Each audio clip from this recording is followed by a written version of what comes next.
Hi students, ಎಲ್ಲರಿಗೂ SSLC friend YouTube ಚಾನಲ್ಗೆ ಸ್ವಾಗತ. ಯಾರ್ಯಾರು ಇನ್ನೂ ನಮ್ಮ ಚಾನಲನ್ನು ಸಬ್ಸ್ಕ್ರೈಬ್ ಮಾಡ್ಕೊಂಡಿಲ್ಲ, ದಯವಿಟ್ಟು ಬೇಗ ಸಬ್ಸ್ಕ್ರೈಬ್ ಮಾಡ್ಕೊಳ್ಳಿ. ಹಾಗೆ ಈ ಒಂದು ವಿಡಿಯೋನ ಪೂರ್ತಿಯಾಗಿ ನೋಡಿ. ನಾನು ನಿಮಗೆ ಏನೇನು ಇಂಪಾರ್ಟೆಂಟ್ ಕ್ವಶನ್ಸ್ ಇದೆ, ಯಾವ ರೀತಿ ನೀವು ಆನ್ಸರ್ ಶೀಟಲ್ಲಿ ಬರೀಬೇಕು, ಹಾಗೆ ಫೈನಲ್ ಎಕ್ಸಾಮ್ಗೆ ಯಾವ ಒಂದು ಪ್ರಶ್ನೆ ಇದರಲ್ಲಿ ಬರ್ಬೋದು, ಇದೆಲ್ಲ ಪಾಯಿಂಟ್ಸನ್ನು ಖಂಡಿತವಾಗ್ಲೂ ಹೇಳ್ತೀನಿ. ಸೊ ಅದಕ್ಕಾಗಿ ನೀವು ಈ ಒಂದು ವಿಡಿಯೋನ ಪೂರ್ತಿಯಾಗಿ ನೋಡಿ.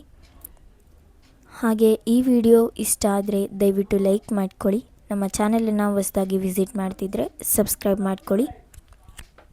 ಸೊ ಮೊದಲನೇದಾಗಿ ನಾನು 10th ಸ್ಟ್ಯಾಂಡರ್ಡ್ ಪೇಪರನ್ನು ಮಾಡ್ತಾಯಿದ್ದೀನಿ. ಸೊ ಇದು ಯಾವ ಪೇಪರ್ ಅಂತ ಕನ್ಫ್ಯೂಸ್ ಆಗಬೇಡಿ. ಸೊ ಇದು FA2 ಪೇಪರ್ ಆಗಿದೆ. ಹಾಗೆ ನೆಕ್ಸ್ಟು ಅಂಕಗಳು 20 ಅಂಕಗಳಿಗೆ ನಿಮಗೆ ಈ ಒಂದು ಪೇಪರ್ ಇರುತ್ತೆ. ಅಂದರೆ FA1 ಆಗಿರ್ಬೋದು, FA2, FA3, FA4 ಈ 4 ನಿಮಗೆ ಟೆಸ್ಟ್ಗಳು ನಡೆಯುತ್ತೆ ನಿಮ್ಮ ಸ್ಕೂಲ್ಗಳಲ್ಲಿ. ಸೊ ಅದಕ್ಕೆ ನಿಮ್ಮ ಟೀಚರ್ಸೇ ಈ ಪೇಪರ್ಸನ್ನು ರೆಡಿ ಮಾಡೋದು. ಸೊ ಅವರು ಯಾವ ಇಂಪಾರ್ಟೆಂಟ್ ಕ್ವಶನ್ ಅಂತ ಹೇಳ್ತಾರೆ ಅದನ್ನು ಓದ್ಕೊಳ್ಳಿ. ಹಾಗೆ ಈ ಒಂದು ಪೇಪರಲ್ಲಿ ನಿಮಗೆ ತುಂಬ ಪ್ರಶ್ನೆಗಳು ಇಂಪಾರ್ಟೆಂಟೇ. ಸೊ ಅದಕ್ಕೆ ಈ ಪೇಪರನ್ನು ಮಿಸ್ ಮಾಡ್ದಿರ ಖಂಡಿತವಾಗ್ಲೂ ಓದ್ಕೊಳ್ಳಿ. ಈ ಪೇಪರ್ದೇನಾದರೂ ಲಿಂಕ್ ಬೇಕಿದ್ದರೆ ದಯವಿಟ್ಟು ಕಮೆಂಟಲ್ಲಿ ತಿಳಿಸಿ. ಹಾಗೆ ಈ ವಿಡಿಯೋನ ಪೂರ್ತಿಯಾಗಿ ನೋಡಿಬಿಟ್ಟು ಏನಾದರೂ ಡೌಟ್ಸ್ ಬಂದರೆ ದಯವಿಟ್ಟು ಕಮೆಂಟಲ್ಲಿ ಹಾಕಿ, ನಾನು ನಿಮಗೆ ಕ್ಲಿಯರ್ ಮಾಡ್ತೀನಿ. ಸೊ ಹಾಗಿದ್ದರೆ ನಾವಿವಾಗ ಈ ಒಂದು ಪೇಪರನ್ನು ಸ್ಟಾರ್ಟ್ ಮಾಡೋಣ. ಸೊ ನೀವಿಲ್ಲಿ ನೋಡ್ತಾ ಇದ್ದೀರಾ, ಮೊದಲನೇ ಮೇನಲ್ಲಿ ಕೊಟ್ಟಿರುವ ಬಹು ಆಯ್ಕೆ ಪ್ರಶ್ನೆಗಳಿಗೆ ಸೂಕ್ತವಾದ ಉತ್ತರವನ್ನು ಆರಿಸಿ ಬರೆಯಿರಿ ಅಂತ ಕೊಟ್ಟಿದ್ದಾರೆ. ಇದಕ್ಕೆ 4 ಅಂಕಗಳು ನಿಗದಿಯಾಗಿದೆ. ಅಂದರೆ ನೀವಿಲ್ಲಿ ಏನು ನೋಡ್ತಾ ಇದ್ದೀರಾ, ಈ ಒಂದು ಮೇನಲ್ಲಿ ನಿಮಗೆ 4 ಕ್ವಶನ್ಸ್ ಇರುತ್ತೆ. ಸೊ 4 ಅಂಕಗಳೇ ಇರೋದು, ಹಾಗೆ 4 ಪ್ರಶ್ನೆಗಳೇ ಇರೋದು. ಸೊ ಒಂದೊಂದು ಪ್ರಶ್ನೆಗೆ ಒಂದೊಂದು ಅಂಕ ಅಂತೂ ಖಂಡಿತವಾಗ್ಲೂ ಸಿಗುತ್ತೆ. ಅದು ಯಾವಾಗ ಅಂದರೆ ನಿಮ್ಮ ಆನ್ಸರ್ ಏನಾದರೂ ರೂಪಕ ಸಾಮ್ರಾಜ್ಯದ ಕವಿ ಅಂತ ಆಗಿದ್ದರೆ ನೀವು ಆಪ್ಷನ್ ಡಿ ಸಮೇತ ಬರೆದ್ರೆ ಮಾತ್ರ ನಿಮಗೆ 1 ಅಂಕ ಸಂಪೂರ್ಣವಾಗಿ ಸಿಗುತ್ತೆ. ಸೊ ಅದಕ್ಕೆ ನೆನ್ಪಿಟ್ಕೊಳ್ಳಿ, ನೀವು ಆನ್ಸರ್ ಬರೀಬೇಕಾದ್ರೆ ಆಪ್ಷನ್ ಸಮೇತ ಪೂರ್ತಿ ಉತ್ತರವನ್ನು ಬರೀಬೇಕು. ಸೊ ಇವಾಗ ಇನ್ನೊಂದು ಎಕ್ಸಾಂಪಲ್ ಕೊಡ್ತೀನಿ. ಸೊ ನಿಮ್ಮ ಆಪ್ಷನ್ ಏನಾದರೂ ಮೊದಲನೇ ಪ್ರಶ್ನೆಗೆ ಡಿ ಆಗಿದ್ದರೆ ಇಷ್ಟು ಬರೀಬೇಕಾಗುತ್ತೆ. ನಾನು ಸರ್ಕಲ್ ಏನು ಮಾಡಿದ್ದೀನಿ ಅಷ್ಟರಲ್ಲಿ ಇರುವಂಥ ಆನ್ಸರನ್ನು ಬರೀಬೇಕಾಗುತ್ತೆ. ಸೊ ಇದನ್ನು ನೆನ್ಪಿಟ್ಕೊಂಡು ನಿಮ್ಮ ಫೈನಲ್ ಎಕ್ಸಾಮ್ ಗಂಟನೂ ಇದನ್ನೇ ನೆನ್ಪಿಟ್ಕೊಂಡು ಬರೀಬೇಕಾಗುತ್ತೆ. ಹಾಗೆ ನೀವು ನೆಕ್ಸ್ಟ್ ಯಾವುದೇ ಕ್ಲಾಸ್ಗೆ ಹೋದ್ರೂ ಏನಾದರೂ ಮೊದಲನೇ ಮೇನಲ್ಲಿ ಬಹು ಆಯ್ಕೆ ಪ್ರಶ್ನೆಗಳಿದ್ದರೆ ದಯವಿಟ್ಟು ನೀವು ನೆನ್ಪಿಟ್ಕೊಳ್ಬೇಕಾಗಿರುವಂಥ ವಿಷಯ ಏನಂದರೆ ಅದರಲ್ಲಿ ನೀವು ಆಪ್ಷನ್ ಸಮೇತ ಉತ್ತರವನ್ನು ಬರೀಬೇಕಾಗುತ್ತೆ. ಇದನ್ನು ನೆನ್ಪಿಟ್ಕೊಳ್ಳಿ.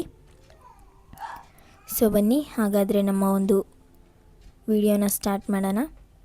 ನೋಡಿ, ಮೊದಲನೇ ಪ್ರಶ್ನೆ, ನಾಲ್ವಡಿ ಕೃಷ್ಣರಾಜ ಒಡೆಯರು ಯಾವಾಗ ಪಟ್ಟಾಭಿಷಿಕ್ತರಾದರು? ಸೊ ನೀವು ನೋಡ್ತಾ ಇದ್ದೀರಾ, option A 1895, option B 1893, option C 1981, option D 1985. So ಇಷ್ಟು ಉತ್ತರಗಳಲ್ಲಿ ಯಾವ ಉತ್ತರ ಸರಿ ಅನ್ನೋದನ್ನು ನಿಮ್ಮ ಆನ್ಸರ್ ಶೀಟಲ್ಲಿ ಬರೀಬೇಕಾಗುತ್ತೆ. ಹಾಗೆ ನೆಕ್ಸ್ಟ್ ನೋಡಿ, ಎರಡನೇ ಪ್ರಶ್ನೆ, ಮನೆ ಮಂಚಮ್ಮ ಯಾರು ಅಂತ ಕೇಳಿದ್ದಾರೆ. So option A Manchamma Devi, option B ದೇವತೆ, ಆಪ್ಷನ್ ಸಿ ಗ್ರಾಮ ದೇವತೆ, ಆಪ್ಷನ್ ಡಿ ನಾಡದೇವತೆ. ಸೊ ಇಷ್ಟರಲ್ಲಿ ಯಾವ ಉತ್ತರ ಅನ್ನೋದನ್ನು ನೀವು ಚೂಸ್ ಮಾಡಿ ಬರೀಬೇಕು. ನೆಕ್ಸ್ಟ್ ನೋಡಿ, ಮೂರನೇ ಪ್ರಶ್ನೆ, ಕುಮಾರವ್ಯಾಸನಿಗಿರುವ ಬಿರುದು ಯಾವುದು ಅಂತ ಕೇಳಿದ್ದಾರೆ.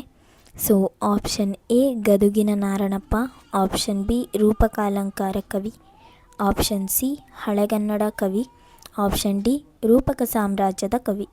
ಸೊ ಈ 4 ಉತ್ತರಗಳಲ್ಲಿ ಯಾವ ಉತ್ತರ ಸರಿ ಅನಿಸುತ್ತೆ ನಿಮಗೆ ಅದನ್ನು ನೀವು ಬರೀಬೇಕಾಗುತ್ತೆ. ನೆಕ್ಸ್ಟ್ ನೋಡಿ, 4ನೇ ಪ್ರಶ್ನೆ, ಸೊ ದಿನಪಸುತ ಎಂದರೆ ಯಾರು ಅಂತ ಕೇಳಿದ್ದಾರೆ. Option A Arjuna, option B Karna, option C Bhima, option D Bhishmacharya. So ಇಷ್ಟು ಉತ್ತರಗಳಲ್ಲಿ ದಿನಪಸುತ ಎಂದರೆ ಯಾರು ಅಂತ ನಿಮಗೆ ಗೊತ್ತಿರುತ್ತೆ. 1 ಮಾರ್ಕ್ ಕ್ವಶನಲ್ಲಿ ಅದು ಇದೆ ನಿಮ್ಮ 10th ಟೆಕ್ಸ್ಟ್ ಬುಕ್ಕಲ್ಲಿ. ನಿಮಗೆ ಗೊತ್ತಾಗಿಲ್ಲ ಅಂದರೆ ತೆಗೆದುಬಿಟ್ಟು ನೋಡಿ, ಅಥವಾ ನೋಟ್ಸಲ್ಲೇ ನಿಮಗೆ ಆನ್ಸರ್ ಗೊತ್ತಿರುತ್ತೆ, ಅದನ್ನು ನೋಡಿ. ನೆಕ್ಸ್ಟು ಎರಡನೇ ಮೇನು, ಕೊಟ್ಟಿರುವ ಪ್ರಶ್ನೆಗಳಿಗೆ 1 ವಾಕ್ಯದಲ್ಲಿ ಉತ್ತರಿಸಿ ಅಂತ ಕೊಟ್ಟಿದ್ದಾರೆ. ಸೊ 4 ಪ್ರಶ್ನೆಗಳಿದೆ, ನಿಮಗೆ 4 ಅಂಕಗಳು ಸಿಗುತ್ತೆ. ಅಂದರೆ ನಿಮಗೆ 1 ಪ್ರಶ್ನೆಗೆ 1 ಅಂಕ. ಸೊ ಹಾಗಿದ್ದರೆ ನಿಮಗೆ ಒಂದು ಪ್ರಶ್ನೆಗೆ ಒಂದು ಸಂಪೂರ್ಣವಾಗಿ ಅಂಕ ಬರುತ್ತೆ. ಅದೇ ರೀತಿ 4 ಪ್ರಶ್ನೆಗಳಿದೆ, 1 ಅಂಕ ಸಿಕ್ಕರೆ 4 ಅಂಕ ನಿಮಗೆ ಸಂಪೂರ್ಣವಾಗಿ ಸಿಗುತ್ತೆ. ಸೊ ನೋಡಿ, ನಾನಿವಾಗ ಪ್ರಶ್ನೆಗಳನ್ನು ಓದ್ತೀನಿ. ಪುಟ್ಟ ಪೋರಿ ಏನು ಮಾಡುತ್ತಿದ್ದಾಳೆ ಅಂತ ಕೇಳಿದ್ದಾರೆ. ಸೊ ಇದು ನಿಮಗೆ ಗೊತ್ತು. ವಿಶ್ವೇಶ್ವರಯ್ಯ ಅವರನ್ನು ದಿವಾನರಾಗಿ ನೇಮಿಸಿದವರು ಯಾರು ಅಂತ ಕೇಳಿದ್ದಾರೆ. ಸೊ ಇದು ತುಂಬ ಈಸಿಯಾದಂಥ ಪ್ರಶ್ನೆ, ನಿಮಗೆಲ್ಲರಿಗೂ ಗೊತ್ತೇ ಇದೆ. ನಾರ್ಮಲಾಗಿ ಕ್ಯಾಶುಯಲಾಗಿ ಇದು ಗೊತ್ತೇ ಇರುತ್ತೆ. ನೆಕ್ಸ್ಟು 7th ಪ್ರಶ್ನೆ ನೋಡಿ. ಅಶೋಕ್ ಪೈ ಅವರ ವೃತ್ತಿ ಯಾವುದು ಅಂತ ಕೇಳಿದ್ದಾರೆ. ಸೊ ಇದು ನೀವು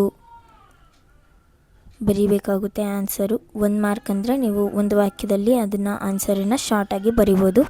ಹಾಗೆ ನೀವು ವರ್ಡ್ ಮಾತ್ರ ಬರೆಯೋಂಗಿಲ್ಲ. ಇವಾಗ ವಿಶ್ವೇಶ್ವರಯ್ಯ ಅವರನ್ನು ದಿವಾನರಾಗಿ ನೇಮಿಸಿದವರು ಯಾರು ಅಂದರೆ ನಾಲ್ವಡಿ ಕೃಷ್ಣರಾಜ ಒಡೆಯರು ಅಂತ ಬರೀಬಾರ್ದು.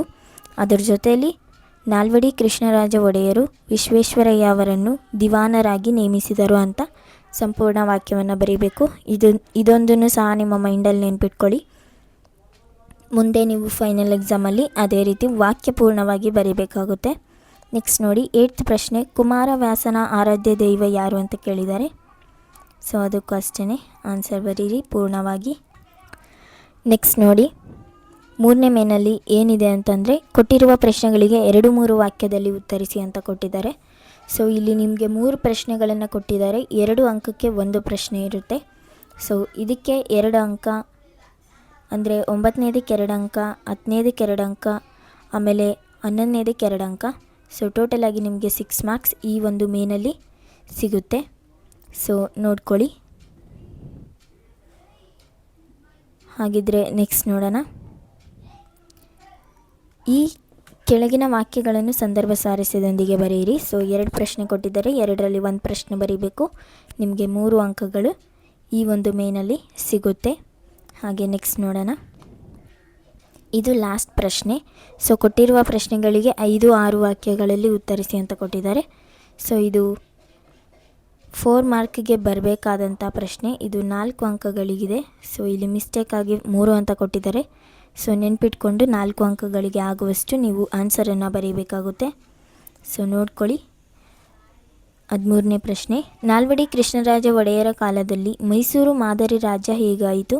ಸೊ ಇದು ನಿಮಗೆ ಸೋಷಲಲ್ಲೂ ಸಹ ಇದೆ, ಯಾವ ರೀತಿ ಮೈಸೂರು ಮಾದರಿ ರಾಜ್ಯ ಆಯಿತು ಅಂತ. ನೀವು ಆರಾಮಾಗಿ ಬರೀಬೋದು, 2ರಲ್ಲೂ ಓದಿರ್ತೀರ. ಆ ಕಡೆ ಪಾಯಿಂಟ್ ಈ ಕಡೆ ಆದ್ರೂ ನಡೆಯುತ್ತೆ. ಬಟ್ ಕನ್ನಡದಲ್ಲಿ ತುಂಬ ಲಾಂಗ್ ಆನ್ಸರ್ ಬರೀಬೇಕಾಗುತ್ತೆ. ಅಥವಾ ಅಂತ ಇನ್ನೊಂದು ಪ್ರಶ್ನೆ ಕೊಟ್ಟಿದ್ದಾರೆ. ಕರ್ಣನಿಗೆ ಶ್ರೀಕೃಷ್ಣನು ಒಡ್ಡಿದ ಆಮಿಷಗಳೇನು ಅಂತ. ಸೊ ಇದನ್ನು ಅಷ್ಟೇ ನೋಡ್ಕೊಳ್ಳಿ. ಸೊ ಈ ಒಂದು ವಿಡಿಯೋನ ಯಾರ್ಯಾರು ಪೂರ್ತಿಯಾಗಿ ನೋಡಿದ್ದೀರಾ, ಥ್ಯಾಂಕ್ ಯು ಸೊ ಮಚ್. ಇದೇ ರೀತಿ ನಮ್ಮ ಎಲ್ಲ ವೀಡಿಯೋಸನ್ನು ನೋಡಿ. ಯಾರ್ಯಾರು ನಮ್ಮ ಚಾನಲನ್ನು ಸಬ್ಸ್ಕ್ರೈಬ್ ಮಾಡ್ಕೊಂಡಿಲ್ಲ, ಬೇಗ ಸಬ್ಸ್ಕ್ರೈಬ್ ಮಾಡ್ಕೊಳ್ಳಿ. ಹಾಗೆ ಈ ವಿಡಿಯೋ ಇಷ್ಟ ಆಗಿದ್ದರೆ ದಯವಿಟ್ಟು ಲೈಕ್ ಮಾಡ್ಕೊಳ್ಳಿ. Thank you so much for watching.